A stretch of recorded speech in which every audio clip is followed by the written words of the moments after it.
कि रामचरितमानस का विवाद, मंडल कमंडल के विवाद पे तो आपकी बड़ी बड़ी राय आती है, बड़ी बड़ी विचार आता है, लेकिन हमारे लोग जो तमिलनाडु में अभी मारे जा रहे हैं, लाखों लोग वहां से उनका पलायन हुआ है, बस में बैठ के, ट्रेन में बैठ के, जिसको जो मिल रहा है, पैदल मिल रहा है, घर सामान सब कुछ छोड़ के, उस पे आपका मुंह कब खुलेगा? और क्या उसके लिए आपके मुंह में दही जम गया है?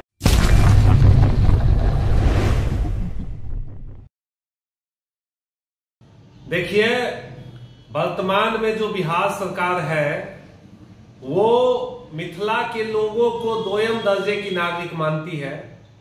हम लोग लगातार इसके खिलाफ संघर्ष करते रहे हैं और हम लोग जाके हर जगह यही बोलने का काम करते हैं कि अब हमें सस्ता मजदूर का फैक्ट्री मत समझो। हम लोग यहाँ से सस्ता में हर जगह जो देश के कोने कोने में मजदूरी करने के लिए जाते हैं, इन सब विचारों से निकलने का वक्त आ गया है। आजादी का 70 साल के बाद भी आज भी हम कभी पंजाब में पिटते हैं, कभी तमिलनाडु में पिटते हैं, कभी महाराष्ट्र में पिटते हैं, कभी बंगाल में पिटते हैं, कभी असम में पिटते हैं। तो मैं वर्तमान में जो सत्ता में बैठे हुए जो बड़े बड़े लोग हैं उनसे आपके माध्यम से यही पूछने का काम कर रहा हूं कि इन लोगों के लिए आपने क्या काम किया है?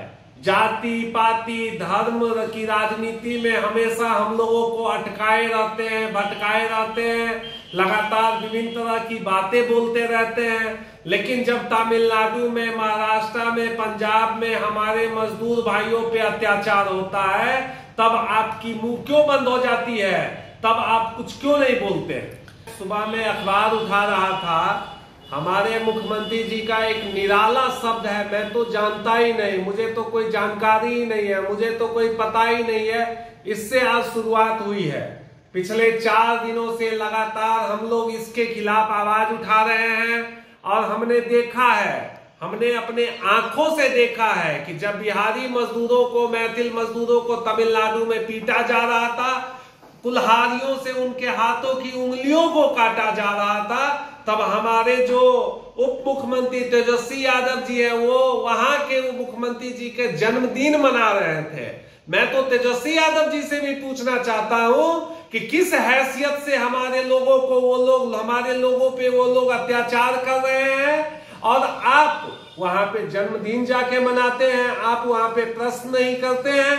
आपको तो लज्जा आना चाहिए। आप यहाँ पे नौकरी देने की बात करते हैं और आपके लोगों का, पूरे देश में आपके लोगों पर अत्याचार हो रहा है, आप एक शब्द बोलने का काम नहीं करते हैं। मैं उस माननीय मंत्री जी से भी कहना चाहता हूं कि रामचरितमानस का विवाद, मंडल कमंडल के विवाद पे तो आपकी बड़ी बड़ी राय आती है, बड़ी बड़ी विचार आता है, लेकिन हमारे लोग जो तमिलनाडु में अभी मारे जा रहे हैं, लाखों लोग वहां से उनका पलायन हुआ है, बस में बैठ के, ट्रेन में बैठ के, जिसको जो मिल रहा है, पैदल मिल रहा है, घर सामान सब कुछ छोड़ के, हम लोगों को लगातार वहां से कॉल आ रहा है। वो लोग जो वहां भागने का काम कर रहे हैं, उस पे आपका मुंह कब खुलेगा? और क्या उसके लिए आपके मुंह में दही जम गया है?